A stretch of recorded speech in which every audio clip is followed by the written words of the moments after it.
Hey guys, Dhru Bee here with Nine Leadership, coming to you with another video.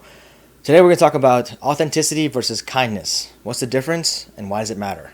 Stay tuned.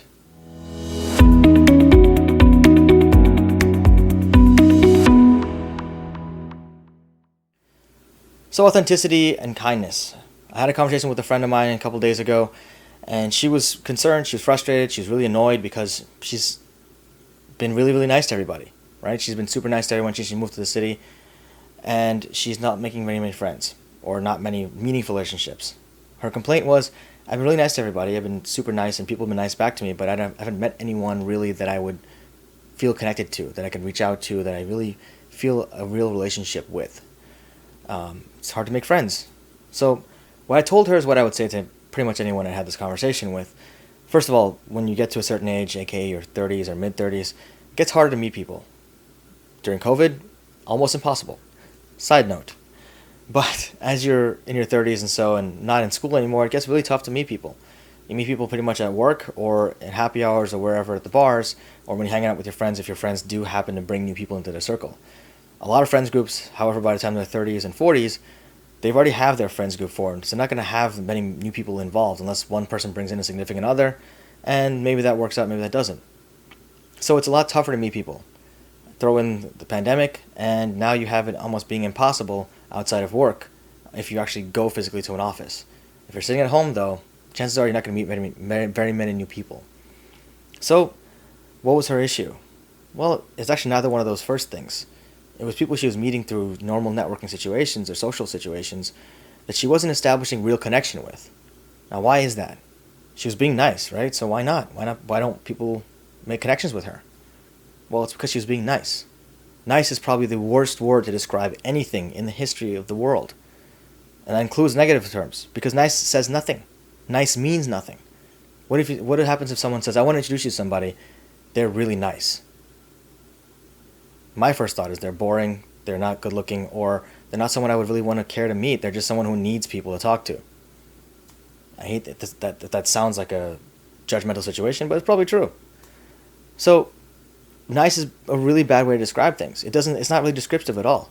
Now, if you say someone's a really kind person, someone's really genuine, someone's really fun, or they're intelligent, or they're articulate, or they're really just hilarious, right? They're good looking, or whatever that might look like. Those are more descriptive terms that help you understand who that person is. But more important than any of those things, someone else describing someone else, is if you're meeting someone for the first time, it's important to be authentic. And what does that mean? It doesn't mean being kind or nice all the time. It means being yourself, being honest about how you feel about something. Now, it's very challenging to be authentic when you have low self-esteem or your self-image is skewed in any kind of negative way. So the first step you need to do there is really create self-awareness and really build yourself up and understand and own who you are and where you're coming from. Once you do that, then you can be authentic with who you are. You can say you disagree with something, or you can say you agree with something, or you really mean it. You won't be coming across being fake. People tend to pick up on things like that. You being fake or you being just nice just to be nice to make friends. They pick up on that stuff because it's not necessarily that they can articulate what's wrong. They just feel something's off. If you've ever met someone and something feels a little bit off about them, it's probably because they're not being authentic to who they are. They're holding something back. For some reason you can't necessarily fully trust them or really engage with them. So if you really want to build connection with folks, if you really want to establish a real relationship with someone, you have to be authentic, because then they actually know who you are and they know that they actually want to be in your life and they want you to be in theirs. Or not. But you can't know someone until they're authentic with you.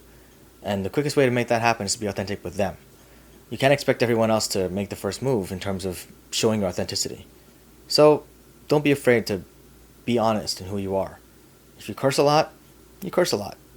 Maybe not in professional situations, but in social situations, if that's who you are, that's who you are. Honestly, studies have shown that people who curse more tend to be more trustworthy, probably because of authenticity.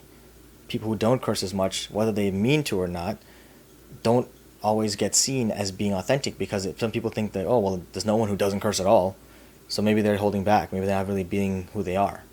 Now, obviously, we all know that there's some people who just refuse to curse and don't feel that that's needed all the time. And that's totally fine.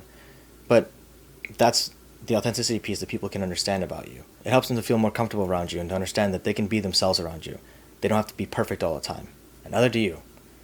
So, I'll sum up all that by saying Don't worry about being nice. Worry about being authentic. Be who you are. Own who you are. If you like this video, please hit the like button, hit subscribe, and hit that bell if you want to get notified of future videos as we publish them. If you have any questions, comments, observations, things you want to talk about, did you like the video, didn't like the video, any feedback at all, please do leave that in the comment section below. I'll get back to it as soon as I possibly can. And let us know if you want to see future videos, what you want to see. Thanks again, guys. Take care and stay safe.